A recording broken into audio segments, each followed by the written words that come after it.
दर्शक बंधु नमस्कार। पुणी थरे आम सहित जोग देइथिबारु धन्यवाद। आपण आम सहित थिबारु मु कृतज्ञ अटे एवं मु आशा करुछि आजिर कार्यक्रम आपणक पई अर्थपूर्ण हेबो। आजि आमे शास्त्र माध्यमरे आमर दैनन्दिन यात्रा जारी रखिछु। परमेश्वरक वाक्यर गभीर बुझामणा खोजु अछु। आमर शेष अध्याय रे आमे शिखिले जे बाइबल अध्ययन पाई स्पष्ट सरल पदक्षेप आवश्यक जहाँ आशीर्वाद आणे। प्रार्थना करिबा, पढ़िबा, अध्ययन करिबा, ध्यान करिबा, अन्य मानक ठारू शिखिबा, पालन करिबा व अन्यंकु बांटिबा। सर्वोपरि आमे प्रार्थनारू आरंभ करू, कारण केवल पवित्र आत्मा ही आत्मिक सत्य प्रति आमर आखि खोली पारिबे। मानविक ज्ञान यथेष्ट नुहे, केवल आत्मा ही शिक्षा दियंती, मार्गदर्शन करती और परमेश्वर को वाक्य को आम हृदय रे जीवंत करती। आज आमे निज पाई बाइबल पढ़िबार अत्यंत गुरुत्वपूर्ण दिग उपरे ध्यान देबा। आसंतु आरंभ करिबा।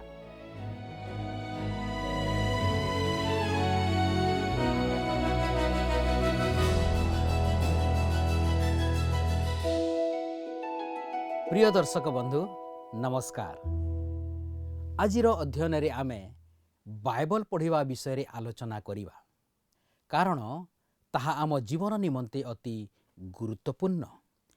ईश्वरंक वाक्य अध्ययन करिबा द्वारा ईश्वरंक इच्छा को बुझी पारिबा। द्वितीय निर्देशावली टिके सरल करा जाई अछि। बहु वर्ष पूर्वे केही जणे महान दार्शनिक शेक्सपियर को प्रश्न करिथिले, शेक्सपियर आपण किपरि अध्ययन करूछंती? मु आपण मानकु कहिबी, ईश्वरंक वाक्य पढ़ंतु। आपण कोन जानिबाकु चाहंती ईश्वरंक वाक्य कोन कहे? बाइबल पढ़ंतु। जे कोनसी शिक्षक आपणको जहा देई पारंती ताहा छड़ा बाइबल रे कोन कहा जाइछि ताहा निजे पढ़िबा अत्यंत गुरुत्वपूर्ण। डॉक्टर जी कैमेल्स मोर्गान बाइबल रो उपरे किछि अत्यंत चमत्कार एवं सहायक टीका लिखिछंती। वास्तव रे बाइबल रो 66 खंड पुस्तक उपरे तांकर एक पुस्तक धारावाहिक श्रृंखला अछि, जहाकू मु सुपारिश करूछि। एहा अपेक्षा भल आउ किछि अछि बोली मु भाबु नाही। मु जेतेबेले जणे छात्र भावरे आरंभ कली, से सबु बाइबल रो वाक्य अध्ययन रे मो उपरे अनेक प्रभाव पकाइथिला। कुहा जाए जे से बाइबल रो कोनोसी निर्दिष्ट पुस्तक को 50 थर पढ़िबा पर्यंत कलम धरी लेखिबा आरंभ करि नथिली। अतएव भल कार्य करिबारे क्लांत हुअन्तु नाही। प्रिय बंधु, केवल परमेश्वरंकर वाक्य पढ़ंतु। जदि आपण प्रथम थर रे बुझी पारु नाहंती, तेबे एहाकू द्वितीय थर पढ़ंतु। जदि द्वितीय थर रे बुझी पारु नाहंती, तेबे एहाकू तृतीय थर पढ़ंतु। एहाकू पढ़ी चालंतु। आमे परमेश्वरंकर सत्य सबको बुझिबा उचित। नेहेमिया पुस्तक रे एक अत्यंत मनोहर घटना अछि। एही घटनाटी बाइबल रो नेहेमिया पुस्तक तार 8म अध्याय रे देखिबाकू मिले। प्रथम 3 पदरे एपरि लेखा अछि, पुणी समस्त लोक एक व्यक्तितुल्य जलद्वार सम्मुखस्थ छकरे एकत्रित हेले। आउ सदाप्रभु इस्राएल को मोसांकर जो व्यवस्था पुस्तक आज्ञा करिथिले ताहा आनिबा पई सेमाने एज्रा अध्यापक को कहिले। तहिरे सप्तम मासर प्रथम दिन रे एज्रा याजक पुरुष और स्त्री आदि जेते लोक शुणी बुझी पारंती, से समस्त समाज साक्षात को सेही व्यवस्था पुस्तक आनिला। तहु से जल द्वारा सम्मुखस्थ छकरे पुरुष और स्त्री आदि जेते लोक बुझी पारंती, से समस्तंक साक्षात रे प्रभातरु मध्याह्न पर्यंत सेही पुस्तकरु पाठ कला। आउ समस्त लोकंकर कर्ण ସେହି ବ୍ୟବସ୍ଥା ପୁସ୍ତକ ପ୍ରତି ନିବିଷ୍ଟ ରହିଲା। ଏହା ଧର୍ମଶାସ୍ତ୍ରର ଏକ ଅତ୍ୟନ୍ତ ଉଲ୍ଲେଖନୀୟ ଶାସ୍ତ୍ରାଂଶ। ଆପଣ ଜାଣନ୍ତି, ଜିହୁଦୀମାନେ 70 ବର୍ଷ ଧରି ବାବିଲୀୟ ବନ୍ଦିତ୍ୱରେ ଥିଲେ। ସେମାନଙ୍କ ମଧ୍ୟରୁ ଅନେକ କେବେ ହେଲେ ପରମେଶ୍ୱରଙ୍କର ବାକ୍ୟ ଶୁଣିନଥିଲେ। ସେ ସମୟରେ ଏହା ବିଶେଷ ଭାବରେ ପ୍ରଚଳିତ ନଥିଲା। ସେହି ସମୟରେ ଅନୁବାଦ ଗୁଡ଼ିକ ଲଗାତାର ଛପା ହୋଇ ବାହାରୁ ନଥିଲା। ବୋଧହୁଏ ସେତେବେଳେ ସେହି ପୁସ୍ତକ ମାତ୍ର ଗୋଟିଏ କିମ୍ବା ଦୁଇଟି ନକଲ ଉପଲବ୍ଧ ଥିଲା ଏବଂ ଏଜ୍ରାଙ୍କ ପାଖରେ ସେହି ନକଲ ମଧ୍ୟରୁ ଗୋଟିଏ ଥିଲା। ତାହା ସେ ଜଳଦ୍ୱାର ସମ୍ମୁଖରେ ଠିଆ ହୋଇ ପାଠ କଲେ। ନେହେମିଆ ତାର 8 ପର୍ବ 8 ପଦରେ ଲେଖା ଅଛି। ପୁଣି ସେମାନେ ସ୍ପଷ୍ଟ ରୂପେ ପରମେଶ୍ୱରଙ୍କର ବ୍ୟବସ୍ଥା ପୁସ୍ତକରୁ ପାଠ କଲେ ଓ ସେମାନେ ତହିଁର ଭାବ ବୁଝାଇ ଦେଲେ। ତହୁଁ ଲୋକମାନେ ପଠନ ବୁଝିଲେ। ଯେଉଁ ଢଙ୍ଗରେ ଏହି ବିବରଣୀ ଦିଆଯାଇଛି ତାହା ଦେଖି ମୁଁ ଅନୁମାନ କରୁଛି ଯେ ଲେବି ବଂଶର ଲୋକମାନେ ଲୋକଙ୍କ ମଧ୍ୟରେ କେତେକ ନିର୍ଦ୍ଦିଷ୍ଟ ଅଞ୍ଚଳରେ ରହିଥିଲେ।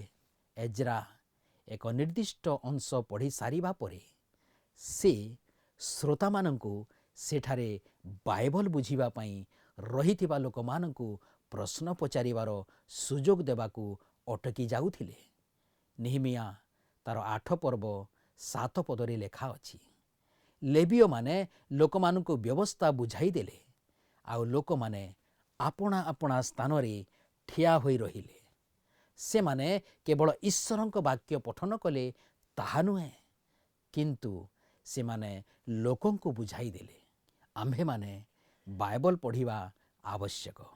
ବର୍ତ୍ତମାନ ପରମେଶ୍ୱରଙ୍କର ବାକ୍ୟ ଅଧ୍ୟୟନ କରିବା ନିମନ୍ତେ ବିଭିନ୍ନ ପ୍ରକାରର ବାଧାର ସମ୍ମୁଖୀନ ହେବାକୁ ପଡ଼ୁଛି ଏବଂ ସବୁଠାରୁ ବଡ଼ ପ୍ରତିବନ୍ଧକ ହେଲା ମଣ୍ଡଳୀ। ବର୍ତ୍ତମାନ ମଣ୍ଡଳୀ ଗୁଡ଼ିକ କମିଟି, ସଂଗଠନ, ଭୋଜି, ମନୋରଞ୍ଜନ ଏବଂ ପ୍ରଚାର ଯୋଜନାରେ ଏତେ ପରିମାଣରେ ବ୍ୟସ୍ତ ରହୁଛି ଯେ ଅନେକ ମଣ୍ଡଳୀ ଆଜି ପରମେଶ୍ୱରଙ୍କର ବାକ୍ୟ ବିଷୟରେ ଆଦୌ ଆଲୋଚନା କରାଯାଉନାହିଁ। ଏପରି କିଛି ମଣ୍ଡଳୀ ଅଛି ଯେଉଁମାନେ ପ୍ରଚାର ସେବାକୁ ସମ୍ପୂର୍ଣ୍ଣ ବନ୍ଦ କରିଛନ୍ତି। ଏହା ବଦଳରେ ସେମାନେ ଏକ ସମୟ ରଖୁଛନ୍ତି ଯେଉଁଥିରେ ଲୋକମାନେ ନିଜକୁ ପ୍ରକାଶ କରିପାରିବେ ଏବଂ ସେମାନେ କ'ଣ ଚିନ୍ତା କରୁଛନ୍ତି ତାହା କହିପାରିବେ। ଏହା ଅପେକ୍ଷା ଅଧିକ ଶିଶୁସୁଲଭ କିମ୍ବା ସମୟର ଅପଚୟ ଆଉ କିଛି ହୋଇପାରେ ନାହିଁ ବୋଲି ମୁଁ କଳ୍ପନା କରିପାରୁନାହିଁ। ଯଦିଓ ଏହା ଜଣେ ଅଳସୁଆ ପ୍ରଚାରକଙ୍କ ପାଇଁ ପ୍ରଚାରରୁ ରକ୍ଷା ପାଇବା ପାଇଁ ଏକ ଉତ୍ତମ ବାହାନା। ମୁଁ ଲକ୍ଷ୍ୟ କରୁଛି ଯେ ଯେଉଁମାନେ ବାଇବଲ ବିଷୟରେ ଅନ୍ୟମାନଙ୍କଠାରୁ ଅଧିକ ଅଜ୍ଞ ସେମାନେ ହେଉଛନ୍ତି ମଣ୍ଡଳୀର ସଦସ୍ୟ। ସେମାନେ କେବଳ ପରମେଶ୍ୱରଙ୍କର ବାକ୍ୟ ଜାଣନ୍ତି ନାହିଁ। ସାଧାରଣତଃ ଆଜିର ମଣ୍ଡଳୀରେ ଏହା ଶିକ୍ଷା ଦିଆଯିବା ବନ୍ଦ ହେବାରେ ବର୍ଷ ବର୍ଷ ବିତିଗଲାଣି। ଆମକୁ ବାଇବଲ ପଢ଼ିବା ଦରକାର।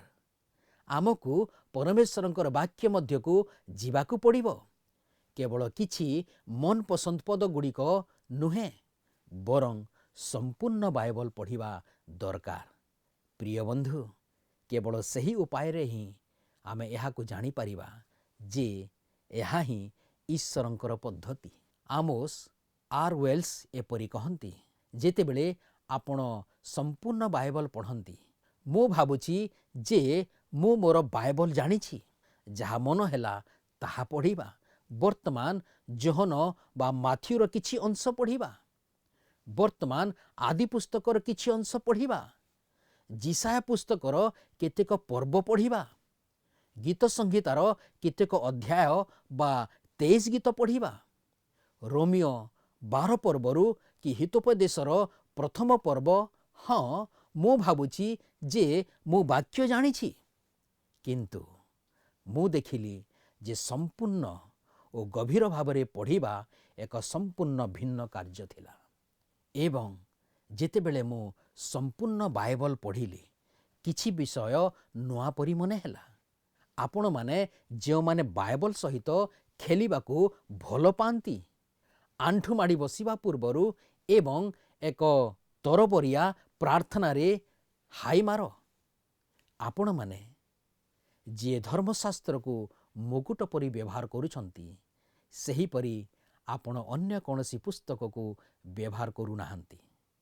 କେବଳ ଏକ ବିଚ୍ଛିନ୍ନ ଅନୁଚ୍ଛେଦ, କେବଳ ଏକ ଅଧୈର୍ଯ୍ୟ ଦୃଷ୍ଟି, ଏକ ଅଧିକ ଯୋଗ୍ୟ ପ୍ରଣାଳୀର ଚେଷ୍ଟା, ଏକ ବିସ୍ତୃତ ଏବଂ ସ୍ଥିର ଦୃଶ୍ୟ ପ୍ରଚେଷ୍ଟା କରିବେ। ଯେତେବେଳେ ଆପଣ ସମ୍ପୂର୍ଣ୍ଣ ବାଇବଲ ପଢ଼ିବେ, ଆପଣ ଆନନ୍ଦ ବିଭୋର ହୋଇ ଆଣ୍ଠୁ ମାଡ଼ି ବସିବେ। ବାଇବଲ ଅଧ୍ୟୟନ କରନ୍ତୁ। ବହୁ ବର୍ଷ ପୂର୍ବେ ଜଣେ ବ୍ୟକ୍ତି ଡକ୍ଟର ଜି କ୍ୟାମେଲ ମୋର୍ଗାନଙ୍କ ନିକଟକୁ ଆସି କହିଲେ, ଆପଣ ଯେପରି କହୁଛନ୍ତି, ସତେ ଯେପରି ଈଶ୍ୱର ନିଶ୍ୱାସିତ ବାକ୍ୟ କହୁଛନ୍ତି, ତେଣୁ ବାଇବଲ ଅଧ୍ୟୟନ କରିବା ଆବଶ୍ୟକ। ଆମକୁ ଏହା ହୃଦୟଙ୍ଗମ କରିବାକୁ ପଡ଼ିବ ଯେ ପରମେଶ୍ୱରଙ୍କର ଆତ୍ମା ଆମକୁ ଏପରି କିଛି ଶିକ୍ଷା ଦେବ ନାହିଁ ଯାହା ଆମେ ନିଜେ ଅଧ୍ୟୟନ କରିବା ଦ୍ୱାରା ପାଇପାରିବା। ଜଣେ ପ୍ରଭୁଙ୍କ ଦାସ ଗୋଟିଏ ବାଇବଲ କଲେଜରେ ଶିକ୍ଷା ଦେଉଥିଲେ ଏବଂ ତାଙ୍କ ଶ୍ରେଣୀରେ ବିଭିନ୍ନ ପ୍ରକାରର ଯୁବକ ଯୁବତୀଙ୍କୁ ଅଧ୍ୟୟନ କରୁଥିଲେ। ସେମାନଙ୍କ ମଧ୍ୟରୁ କିଛି ଛାତ୍ର ଅତ୍ୟନ୍ତ ଧାର୍ମିକ ଥିଲେ ଏବଂ କିଛି ସମୟ ପରେ ମୁଁ ଏହି ଯୁବକମାନଙ୍କୁ ଭଲ ଭାବରେ ବୁଝିପାରିଲି।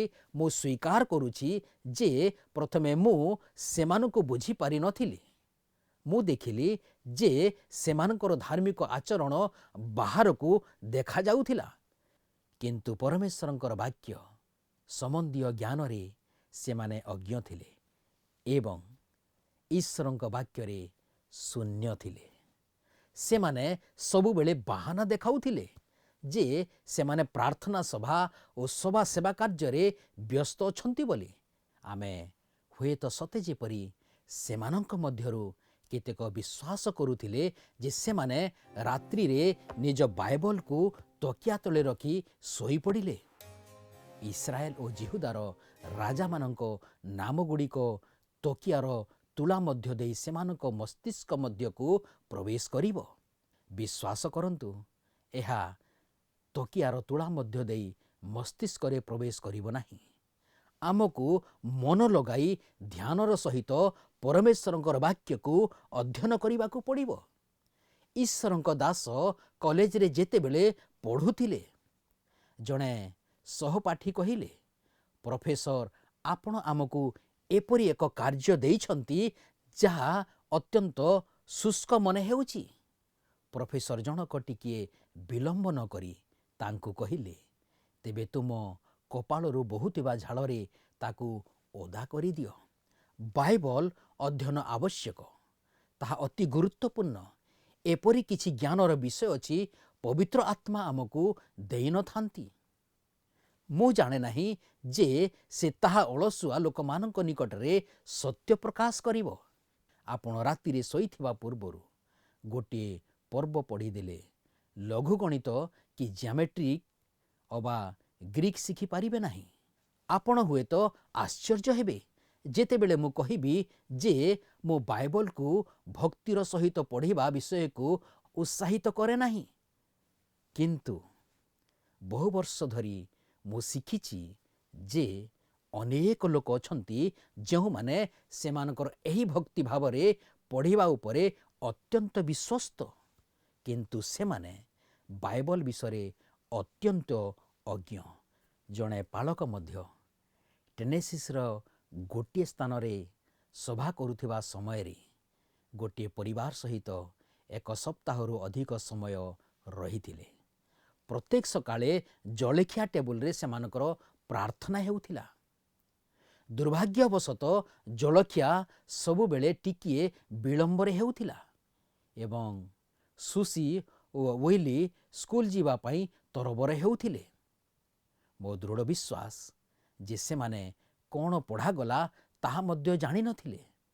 ବାପା କାମକୁ ଯିବା ପାଇଁ ତରବର ହେଉଥିଲେ ଏବଂ ସେମାନେ ବାଇବଲ ଅତି ସଂକ୍ଷିପ୍ତ ଭାବରେ ପଢ଼ି ଶେଷ କରୁଥିଲେ। ସବୁବେଳେ ସେ କହୁଥିଲେ, ଠିକ୍ ଅଛି, ଆଜି ସକାଳେ ମୁଁ ଏହି ପରିଚିତ ଅଂଶଟି ପଢ଼ି ଦେଉଛି, କାରଣ ଆମ ପାଖରେ ଅଧିକ ସମୟ ନାହିଁ ଏବଂ ବିଶ୍ୱାସ କରନ୍ତୁ ଆମ ପାଖରେ ସମୟ ନଥିଲା। ପଢ଼ା ଶେଷ ହେବା ବେଳକୁ ଖୁସି ଓ ୱିଲି ବନ୍ଧୁକରୁ ଗୁଳି ବାହାରିଲା ପରି ଟେବୁଲ ଛାଡ଼ି ଚାଲି ଯାଉଥିଲେ। ବାପା ପ୍ରାୟ ସେମାନଙ୍କ ଭଳି ଶୀଘ୍ର ସେଠାକୁ ବାହାରି ଯାଉଥିଲେ ଏବଂ ମା ବାସନ ସହିତ ରହିଯାଉଥିଲେ। ଆଉ ମୁଁ ଭାବୁଥିଲି ଯେ ସେ ପ୍ରକୃତରେ ଯାହା ପଢ଼ା ଯାଉଥିଲା ତାହା ଶୁଣିଥିଲେ କି ନାହିଁ ଜାଣିନାହିଁ। ମୁଁ ଠିକ୍ ସେହି ସମୟରେ ଏବଂ ସେହିଠାରେ ପାଳକ ସ୍ଥିର କଲେ ଯେ ତାଙ୍କ ଘରେ ଏପରି ଭକ୍ତି ଭାବରେ ପଢ଼ିବା ଆବଶ୍ୟକ ନାହିଁ। ପାଳକ ସବୁବେଳେ ତାଙ୍କ ପରିବାର ସଦସ୍ୟମାନଙ୍କୁ ନିଜେ ବାଇବଲ ପଢ଼ିବାକୁ ଉତ୍ସାହିତ କରୁଥିଲେ। ଏପରି ପଢ଼ିବା ଦ୍ୱାରା ଲାଭ ମିଳିଥାଏ। କେହି ଜଣେ ଏପରି କହିବେ, କିନ୍ତୁ ଦିନ ଶେଷ ହେବା ପରେ ରାତିରେ ମୁଁ ମୋର ଧ୍ୟାନ କରେ। ପ୍ରକୃତରେ ଆପଣ ଶୋଇବା ପୂର୍ବରୁ ତାହା କରନ୍ତି କି ନାହିଁ?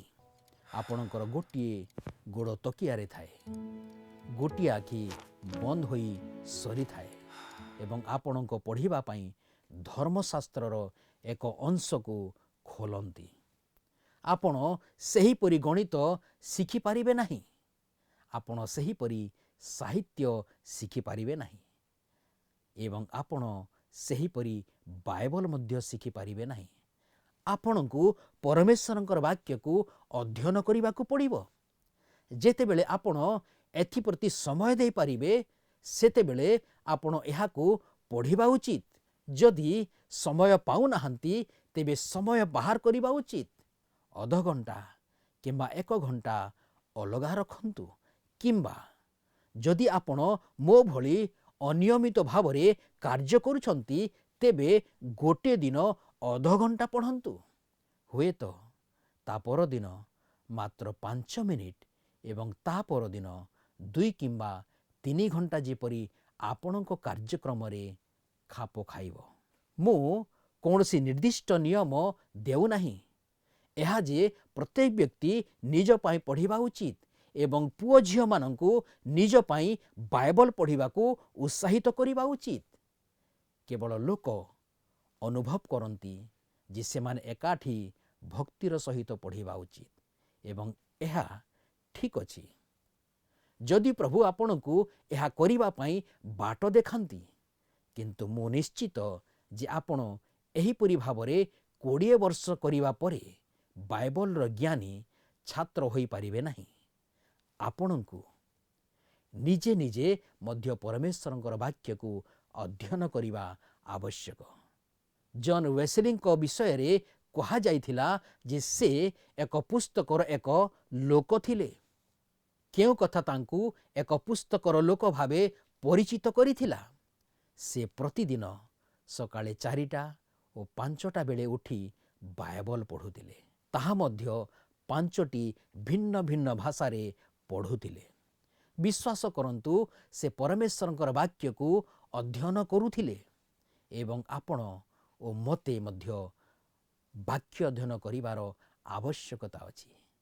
ଆମକୁ ବାଇବଲର ଅର୍ଥ ବୁଝିବାକୁ ହେବ।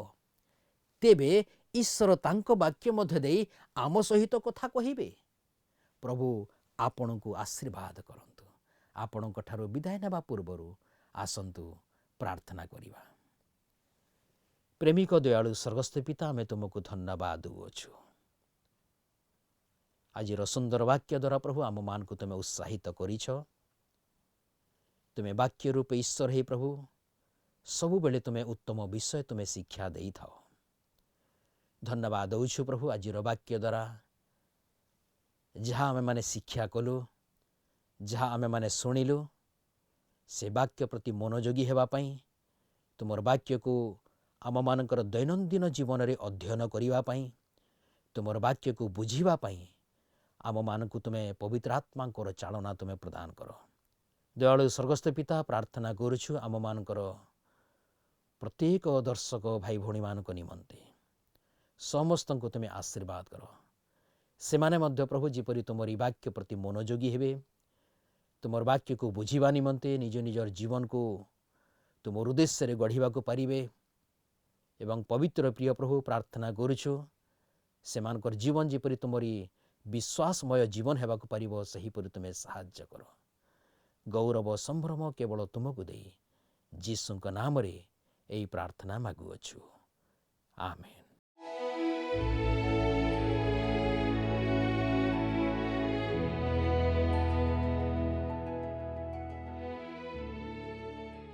प्रिय दर्शक बंधु, पुणी थरे आम सहित जोग देथिबारु धन्यवाद। आपण आम सहित थिबारु आमे प्रकृतरे कृतज्ञ एवं आमे विश्वास करूछु जे आजिर कार्यक्रम आपणक पई अर्थपूर्ण होइथिबो। आजिर अध्ययन रे आमे निज पई बाइबल पढ़िबार अत्यंत गुरुत्वपूर्ण दिग शिखिलु। परमेश्वरक वाक्य जानिबार सर्वोत्तम उपाय होउछि केवल एहाकु विश्वस्त एवं स्थिर भावरे पढ़िबा। अतीतर महान शिक्षक माने एहाकु भल भावरे बुझिथिले। उदाहरण स्वरूप डॉक्टर जी कैम्पबेल मॉर्गान यह विषय रे लेखिबा पूर्वरु बाइबल रो प्रत्येक पुस्तक को 50 थर पढ़िथिले, जहा आमको दर्शाए जे प्रकृत बुझिबा बारंबार एवं यत्नशील भावे पढ़िबा द्वारा होई थाए। निहिमियाको पुस्तक मध्य आमको मने पकाई दिए जे किपरि परमेश्वरको लोकमाने घंटा घंटा धरी ठिया होई एज्रांको ठारू शास्त्र पाठ शुणुथिले, जेतेबेले लेबियो माने सेमानकु एहार अर्थ बुझिबारे साहाय्य करिथिले। दुखर विषय आम समय रे अनेक विभ्राट जेपरिक मंडलिक जीवनर व्यस्तता विश्वासी मानकु गभीर एवं यत्नशील बाइबल अध्ययनरु दूरे नहीं जाउछि। किछि प्रिय पदकु उपर ठाउरिया भावे पढ़िबा किंबा सकाळर अल्प समय भक्तिपूर्ण पाठ को शीघ्र शेष करिबा द्वारा स्थायी आत्मिक ज्ञान सृष्टि होई पारिब नाही।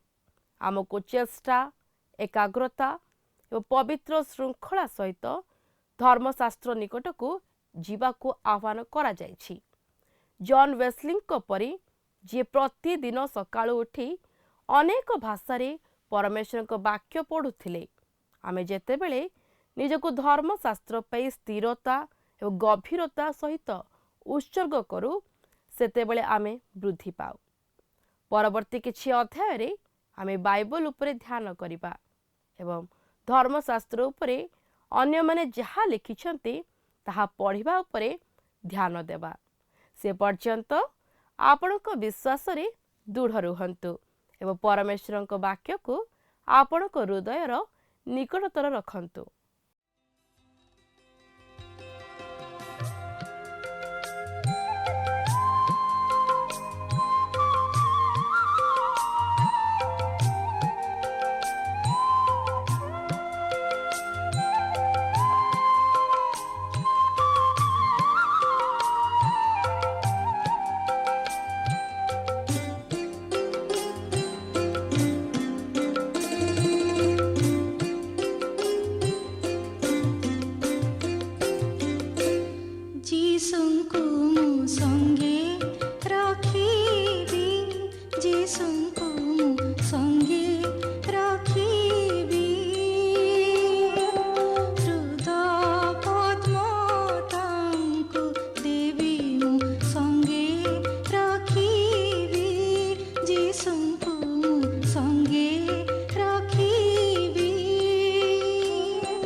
गत प्रश्नर उत्तरटी होउची ए ईश्वरଙ୍କ लिखित वाक्य।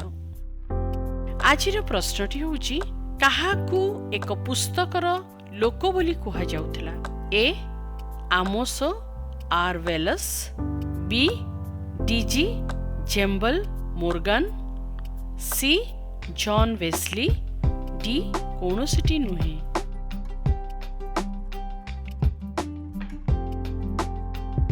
এই প্রশ্নর উত্তর আসন্তা কালি সন্ধ্যা 6টা মধ্যরে option A B C D মধ্যরু সঠিক উত্তর বাছি আপনার নাম ও সম্পূর্ণ ঠিকনা সহিত 9777221415 ফোন নম্বরে SMS কিংবা WhatsApp দ্বারা জଣାଇବାକୁ অনুরোধ। जदि आपको आम कार्यक्रम भल लगुच तेबे 044490812996 रे मिस्ड कॉल दे विजय होई परिबे। गत सप्ताहर विजय दर्शक बंधु हेले कंधमालरू पीतांबर नियाल और प्रिया नियाल।